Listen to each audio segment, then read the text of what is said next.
మనం ప్రార్థన చేస్తాం. మన బంధువులో, మన ఇంటాళ్ళలో, మన చుట్టాల్లో, మన స్నేహితుల్లో ఎవరో మారాలని ప్రార్థన చేస్తాం. కొంతమంది ఏమో మారి రక్షణ పొందుతారు, కొంతమంది ఏమో మారకుండానే పోతారు. అప్పుడు నీకు ఒక ధర్మ సందేహం వచ్చింది. ఆ షాలేం రాజు అన్న దగ్గరికి పోతే, మీ వాళ్ళ కోసం ప్రార్థన చేయండి, వాళ్ళ మార్పు కోసం ప్రార్థన చేయండి, వీళ్ళ మార్పు కోసం ప్రార్థన చేయండి తెగ చెబుతాడు. ఈ దరిద్రుడి కోసం నేను సంవత్సరాలుగా ప్రార్థన చేస్తున్నా. వీడు మారు మనసు పొందలా, ప్రభువుని అంగీకరించలా, రక్షణ బాప్తీసం పొందలా, అట్లనే సచ్చాడు. ఇప్పుడు ఏం చేయాలి? కడుపులో మండిపోతుంటుంది. ఎందుకు మండితో తెలుసా? పోయి నరకానికి పడతాడని, నరకానికి పోతాడని. అప్పుడు నేను కూడా గుర్తొస్తా, చాలా మన దొరికితే అడగాల. ప్రార్థన చేయి అంటే ఒకరోజు కాదు, నేను 10 ఏళ్ళ నుంచి ప్రార్థన చేస్తున్నా. ఎందుకని నా భర్త మారలా? ఎందుకని దేవుడు నా భర్తని మార్చలా? న్యాయంగా ఉన్న ప్రశ్నే కదా ఇది. నువ్వు ప్రార్థన చేయమన్నావు లేదా? చేయమన్నానమ్మా. నేను చేశానా లేదా? చేసావమ్మా. మరి ఎందుకని మా ఆయన మారలా, మా ఆవిడ మారలా, పిల్లలు మారలా, మా నాన్న మారలా, మా అమ్మ మారలా, మామయ్య మారలా, తాతయ్య మారలా, అక్కయ్య మారలా? ఉన్నాయా లేవా మీకు ఈ డౌట్లు? ఎవరో ఒకళ్ళకి ఏదో సందర్భంలో ఈ ప్రశ్న వచ్చింది. ఎందుకంటే ప్రార్థన చేసి ఉంటారు కాబట్టి. దానికే నా సమాధానం, ప్రార్థన నువ్వు చేసినప్పుడు, విను బాగా, ప్రార్థన నువ్వు చేసినప్పుడు దేవుడు ఖచ్చితంగా పని మొదలు పెడతాడు. ఇందులో మాత్రం డౌటే లేదు. ఎవ్వరి రక్షణ కోసమైనా, ఎవ్వరి మార్పు కోసమైనా నువ్వు ప్రార్థన అంటూ మొదలు పెడితే దేవుడు సదరు వ్యక్తిని దర్శించటం మొదలు పెడతాడు. మరి నీ ప్రార్థన చేయమని చెప్పినోడు ప్రార్థన ఆలకించి ఊరుకుంటాడా?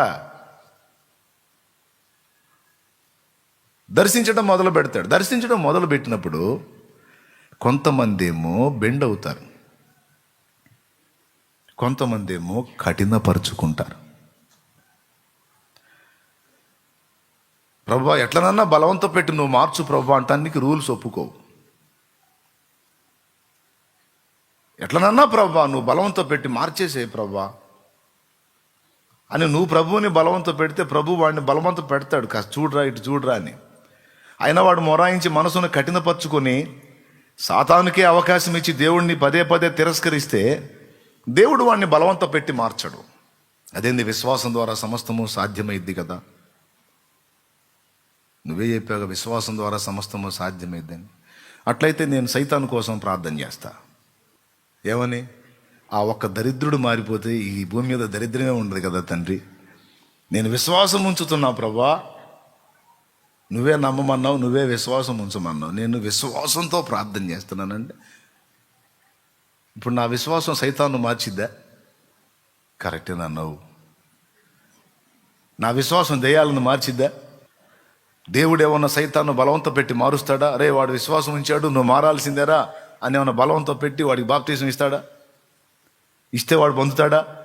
ప్రభువు చిత్తానుసారముగా మనం ఏది అడిగినను ఆయన మన మనవి, ఆయన మన ప్రార్థన ఆలకించుననున్నది ఆయనను బట్టి మనకు కలిగిన ధైర్యము అన్నాడు. చాలా మందిలో ఉండే ధర్మ సందేహం అనమాట. నా బిడ్డలు ఎందుకు మారట్లేదు, నా భర్త ఎందుకు మారట్లేదు, నా ఇంటి వాళ్ళు ఎందుకు మారట్లేదు, నేను ప్రార్థన చేస్తానే ఉన్నా, కన్నీరు గారుస్తున్నా, ఎందుకని నా ప్రార్థన విఫలమవుతుంది అని వాళ్ళంత డౌట్ కొంతమంది.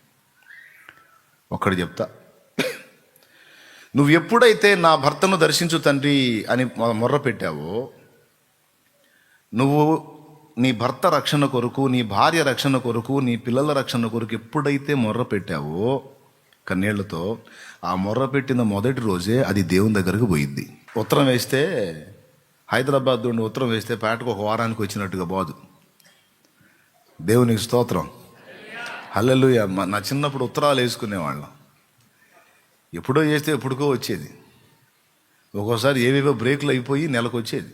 9వ నెలలో ఉత్తరం రాస్తే ఉత్తరం ఇంటికి చేరేటప్పటికి బిడ్డ కూడా పుట్టుంటాడు. దేవునికి స్తోత్రం. అట్లా పోదు. నీవు ప్రార్థించుటకు, దేవునిని అడుగుటకు నీ మనస్సు నిలిపిన ఆ దినమందే నీ మనవి అక్కడ వినబడి ఉన్నది. దానియేలు 10వ అధ్యాయము దానియేలు గ్రంథం 10వ అధ్యాయము అదేదో వచనం. దేవునికి స్తోత్రం. చదువు తల్లి, 12వ వచనం చదువు. అప్పుడతడు, దానియేలు భయపడకుము, నీవు తెలుసుకున్న వల్లని నీ మనస్సును అప్పగించి, నీవు తెలిసి కొనవలనని నీ మనస్సును అప్పగించి, దేవుని ఎదుట నిన్ను తగ్గించుకొనిన ఆ మొదటి దినము మొదలుకొని, అద్దుగో దేవుని ఎదుట నిన్ను నీవు తగ్గించుకొనిన ఆ మొదటి దినము మొదలుకొని, నీవు చెప్పిన మాటలు వినబడినవి గనుక, అద్దుగో. వారం పట్టిందా, నెల పట్టిందా, సంవత్సరం పట్టిందా, 2 ఏళ్ళు పట్టిందా? ఆ మొదటి దినము మొదలుకొని. కొంతమంది అనుకుంటారు రోజు అడగంగా ఎప్పుడో మన ఫోన్ కలిసిద్దని అనుకుంటారు కొంతమంది. దేవుడేమన్నా నీలాగా నాలాగా ఉన్నాడా? నువ్వు ఎప్పుడు అడగంగా ఎప్పుడో ఫోన్ కలిసి, హలో ఎవరమ్మా, చచ్చిపోతున్నా నీ ఫోన్లు ఎత్తలేక అని ఏమన్నా ఫీల్ అవుతాడేంది ఆయన? ఆయన సృష్టికర్త. అసలు నీ ఫోన్స్ కాదు, నీ ఫోన్ కాల్ కాదు, చేపలు చేసే ఫోన్లు కూడా వింటాడు ఆయన. కాకి పిల్లలు చేసే ఫోన్లు కూడా వింటాడు ఆయన. నువ్వు చీమ కనపడితే అమ్మో ఎర్ర చీమ గుట్టి చంపుద్ది, అమ్మో బాబాయ్ అని నువ్వు సప చంపేస్తావే, ఆ చీమ చేసే విజ్ఞాపన కూడా వింటాడు ఆయన. నేను చెప్పేది ఒకటిదా, బైబిల్లో ఉందా? అరచు పిల్ల కాకులకు ఆహారము తానిచ్చును, దేవునికి స్తోత్రము గానము చేయుట మంచిదన్న పాటలో ఈ చరణం కూడా ఉంటుంది. అన్ని విత్తని పక్షులకు ఆహారం పెడతాడం లేదు. కాబట్టి పక్షులను, జంతువులను, చేపలను, అసలు సముద్రంలో వామ్మో ఎన్ని లక్షలు, ఎన్ని కోట్లు చేపలు ఉంటాయండి. అన్నిటికీ అన్నం పెట్టేది ఆయనే. పక్షి జాతి చూడండి, ఎన్ని రకాల పక్షులు ఉంటాయో చూడండి, అన్నిటికీ ఫుడ్ పెట్టేది ఆయన. పాములు ఎన్ని రకాల సర్పజాతులు ఉన్నాయండి, పురుగులు ఎన్ని రకాలు ఉన్నాయండి. అన్నిటికీ ఏదో ఒక రూపేణ అవి బ్రతికి ఉండునట్లు వాటికి పోషణనిచ్చువాడు మన ప్రభువే. గట్టిగా స్తోత్రం చెప్పండి ప్రభువుకి. హల్లెలూయా. ఏమండి, అన్ని నోరులేని జీవరాశులు అన్నిటి మనవులు, వాటి హృదయ ఆలోచనలు, వాటి హృదయ ఆశలు తీర్చిన దేవుడు. నీవు నేను ప్రార్థన చేస్తే లైన్ బిజీగా ఉందమ్మా, వినపడట్లేదు, తర్వాత చేయి అంటాడా? మరి నిశ్చయముగా నీ ప్రార్థన వింటాడు. అసలు ఇంకా చెప్పాలంటే భూమి మీద ఆయన వెతుకుతున్నాడు అనే అంశంలో ఎవరు తనకు మొర్ర పెట్టేవాళ్ళు ఉన్నారని ఆయన వెతుకుతున్నాడు.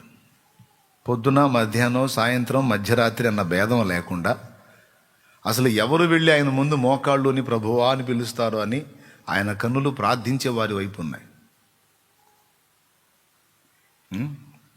నువ్వేదో పొద్దున పూట 7 చేస్తే దేవుడు బిజీ అవుతాడేమనే ఫీల్ అవ్వాల్సిన అవసరం లేదు. మధ్యరాత్రి మరీ 1 గంట కంటే దేవుడు కూడా నిద్రపోవద్దు అని దిగులేం అవసరం లేదు నీకు. చాలే మనకు అది అవసరం, దేవుడికి ఏం అవసరం లేదు. నువ్వు ఏ జామం చేసినా ఇదిగో బిడ్డ అంటాడు. ఓ బైబిల్ కాలేజీ జోక్ ఒకటి ఉంది, గతంలో చెప్పాను. 40 మంది స్టూడెంట్స్ని ఏకాంత ప్రార్థన తీసుకెళ్ళి ఒక్కొక్కడు 40 నిమిషాలు ప్రార్థన చేయాలా, దేవుడి స్వరం వినే లేవాలా మోకాళ్ళ మీద నుంచి అని చెప్పాడంట. 40 మందిని తీసుకెళ్ళి 40 నిమిషాలు ప్రార్థన చేయాలా. ఈ 40 నిమిషాల్లో దైవస్వరం విని లేవాలా అని కూర్చోబెట్టాడు. ఒక 40 నిమిషాలు నీకు వినపడకపోతే ఎప్పుడు వినపడితే అప్పుడు విని లేవాలా. దైవస్వరం వినండి, కనిపెట్టండి, ప్రార్థించండి అని తీసుకెళ్ళి గార్డెన్లో వదిలిపెట్టాడు. అక్కడొకడు మోకాళ్ళు వేసి అయ్యా అంటూ మొదలుపెట్టాడు. ఒకడు మోకాళ్ళు వేసి కాసేపు ప్రార్థన చేసి ఒక 5 నిమిషాల్లో లేచి నిలబడ్డాడు.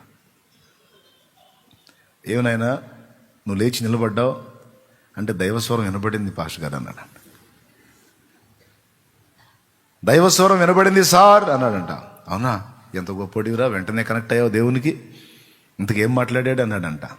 అది ఇంతమంది చేస్తుంటే నేను ఎంత బిజీగా ఉంటాను, వీళ్ళందరూ అయిపోయినాక చేయి అప్పుడు వింటాను అన్నాడు సార్ అన్నాడు. దేవునికి స్తోత్రం కలుగునుగాక. అరే అందరూ కలిసి అడుగుతుంటే నేను ఎంతమందికి సమాధానం చెప్పేదిరా, వీళ్ళందరూ కాస్త మౌనం అయినాక నువ్వు చేరా అప్పుడు వింటానని చెప్పాడు సార్ అన్నాడు. ఓ జోకు. ఇట్లాంటి వెటకార పళ్ళు కూడా ఉంటారు తెలుసా మీకు? ఉండరు అనుకుంటున్నారా? పాపం ఏం చేస్తారు సారు మెతకోడు అయితే ఇట్లాంటి ఆటలు కూడా ఆడుకుంటారు. మా చిన్నప్పుడు మా క్లాస్ చెప్పినటువంటి మాస్టర్లు కొంతమంది ఉన్నారు. వాళ్ళలో భూషణం మాస్టర్ గారు అని ఒక ఆయన ఉన్నాడు. చాలా మెతక మనిషి పాపం. ఆయన చాలా మంచి మనిషి. ఆయన సాత్వికుడు, అస్సలు కొట్టలేదు. తొందరపడి చేయతి దెబ్బ కొట్టడు ఆయన. తప్పు నానమ్మ అటు చేయకూడదు నానమ్మ అంటాడు ఆయన. నాన్న అమ్మ రెండు కలిపి పిలుస్తాడు మమ్మల్ని. తప్పు నానమ్మ అట్లా చేయకూడదురా నానమ్మ, అట్లా చేయకూడదు నానమ్మ అంటుంటాడు ఆయన. ఆయన ఏం ఆడుకుంటారో. ఇంకొక మాస్టర్ ఉన్నాడు, పేలిపోయిన దాకా కొడతాడు. ఆయన వస్తే ఒక్కడు కూడా సౌండ్ చేయడు. బెత్తం తీసుకొని చేయి చాపించి గాలి ఎదవ గాలి ఎదవ గాలి ఎదవ అని కొడుతుంటాడు. ఆయన దగ్గర మాత్రం ఎవడు కూడా సౌండ్ లేకుండా ఉంటాడు. పాపం ఈ మాస్టర్ గారు అంటే ఏమి చెతురో. సో వెటకార పళ్ళు ఉంటారు. నిజమేనా అటు చెప్పింది? 40 మంది కలిసి మొర పెడుతున్నారు, ఎంతమంది అని నేను చెప్పి అని దేవుడు అంటాడా? 4,000 ఆయన సమాధానం ఇస్తాడు, 4 లక్షలైనా సమాధానం, 4 కోట్లైనా సమాధానం, 40 కోట్లైనా సమాధానం ఇస్తాడు, 400,000 లక్షల కోట్లైనా సరే దేవుడు సమాధానం ఇవ్వగలడు. హల్లెలూయా. ఆయనకు ఆ సౌకర్యం ఉంది. అసలు ఎవరు నా కోసం కనిపెట్టుకుంటారు, ఎవరు మనసు నిలుపుతారు, ఎవరు నా కోసం కాచుకుంటారు, ఎవరు నన్ను అడుగుతారని ఎప్పుడూ ఆయన కళ్ళు వెతుకుతూ ఉంటాయి. ఇది తిరుగులేని విషయం. కాబట్టి ఇంతగానే ఈ వ్యక్తి కోసం ప్రార్థన చేస్తే ఎందుకని దేవుడు ఇతన్ని మార్చలేదు అంటే, నీవు ప్రార్థించింది నిజమే, నీ ప్రార్థన వినబడ్డప్పుడు దేవుడు పని ప్రారంభించింది నిజమే. నువ్వు ప్రార్థించడం మొదలుపెట్టిన తర్వాత ఎవరి కోసం ప్రార్థన చేస్తుంటావు వాళ్ళకి రకరకాల సమస్యలు వస్తుంటాయి. రకరకాల సమస్యలు, ఏదో ఒక ఇబ్బంది, ఏదో ఒక కఠిన పరిస్థితి తనదైన శైలిలో దేవుడు దర్శిస్తానే ఉంటాడు. ఒక్కొక్కడు ఆశీర్వాదానికి కదులుతాడు, ఒక్కొక్కడు శ్రమకు కదులుతాడు, ఒక్కొక్కడు అద్భుతాన్ని చూసి కదులుతాడు, ఒక్కొక్కడు ఇబ్బందిని చూసి కదులుతాడు. అట్లా ఎవరిని సైకాలజీని బట్టి వాడు ఎట్లా కదులుతాడు వీడని శతవిధాల దేవుడు వాడిని దర్శించడానికి ప్రయత్నం చేస్తాడు, కానీ బలవంత పెట్టాడు. ఇది రహస్యం. ఏం చేస్తాడు? వాళ్ళని దర్శించడానికి ట్రై చేస్తాడు, ప్రయత్నం. నువ్వు అడిగావు కదా, తన వంతు. అంతేగాని బలవంత పెట్టి మార్చే ఛాన్స్ దేవుడికి ఉంటే. ఇప్పుడు కొంతమంది మూర్ఖులు అంటున్నారు కదా బలవంత మత మార్పిళ్ళని.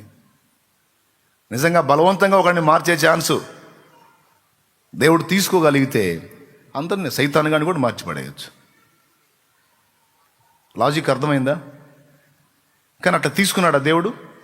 నో. నీ వ్యక్తిగత స్వేచ్ఛను దేవుడు ఇబ్బంది పెట్టడో, నీ స్వేచ్ఛను ఇబ్బంది పెట్టడు, నీ వారి స్వేచ్ఛను ఇబ్బంది పెట్టడు.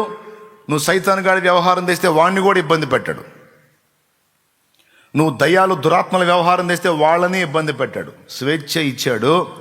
ఇచ్చిన పరిధిలో నువ్వు పాడు కావటానికి మార్గం వేసుకోవచ్చు, బాగుపడటానికి మార్గం వేసుకోవచ్చు. నీకే ఇవ్వబడింది అవకాశం. నువ్వే స్టెప్ వేసినా స్వేచ్ఛ నీది. ఒకవేళ నీకు స్వేచ్ఛనిచ్చిన ఆయన నిన్ను ఎట్ట పడితే అట్ట పోనీయకుండా నియంత్రించడం మొదలుపెట్టాడు అనుకో, ఆయన ఏమవుతాడు? నియంత అవుతాడు. ఒకవేళ అలాగా నీ ఇష్టం వచ్చినట్టు పోనీయకుండా నిన్ను అడ్డగించి నిన్ను కంట్రోల్ చేసి, నా బిడ్డకి నేనంటే ఎంత ఇష్టమో ఎంత విధేయతో అని దేవుడు చెప్పుకుంటే అది పెద్ద హాస్యం అవుతుంది. అందుకే మంచి చెడు రెండు నీ ముందు ఉంచాడు. ఎంపిక చేసుకునే అవకాశం నీకు నాకు మనకిచ్చేశాడు ఆయన. మరి ఇంకా దేవుడు చేసేది ఏం లేదా అంటే,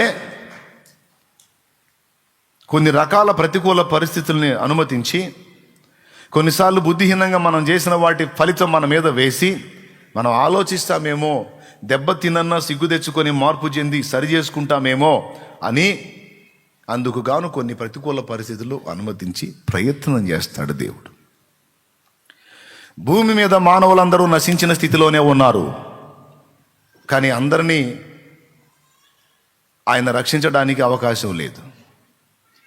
అందరిని ఆయన రక్షించడానికి అవకాశం లేదు. ఎందుకు అవకాశం లేదు అంటే, రక్షణ పొందడానికి మనిషికి స్వేచ్ఛ ఇచ్చాడు గనుక వాడికై వాడే స్పందించాలి.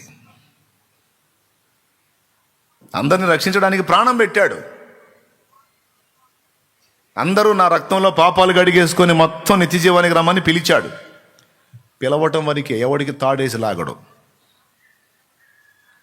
తాడేసి బాప్తీసం ఇయ్యండ్రా అంటే ఇప్పటికీ కోట్ల మందికి ఇచ్చి ఉండేవాడిని నేను. దేవునికి స్తోత్రం కలుగును గాక. శుభ్రంగా హైవే రోడ్ చూసుకొని ఒక డ్రమ్ము పెట్టుకొని దొరికిన వాళ్ళ పట్టుకొని తర్వాత కొడితే కొట్టాడు. నీళ్ళలో ముంచి లేపటమే కదా, ఆ ఒక్క పని చేసారని నన్ను రక్షించేస్తానంటే ఆ నన్ను దన్నా పర్వాలేదు. ఈ పాటికి పోయమ్మ 1 కోటి మందికి అయిపోయేది బాప్తీసం. నో, ఆ ఛాన్స్ ఇవ్వలా. నాశనం వైపు పరుగులెత్తుచున్న వానికి, గతి లేక నాశనం వైపు నడుస్తున్న వానికి అందులో నుంచి బయటపడే మార్గాన్ని చూపించాడు. ఆ మార్గాన్ని వెతుకుతుంటారు కొంతమంది. అయ్యో, నేను నశించిపోయే స్థితిలో ఉన్నాను, నాకు రక్షణ మార్గం ఏది, నాకు దిక్కెక్కడా, నాకు దారి ఏది,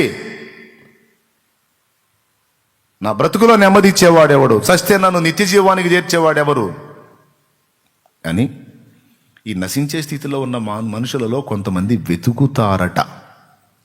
ఆ వెతికే వాళ్ళు ఎవరా అని వెతికి వాళ్ళని రక్షించడానికి వచ్చాను నేను అన్నాడు.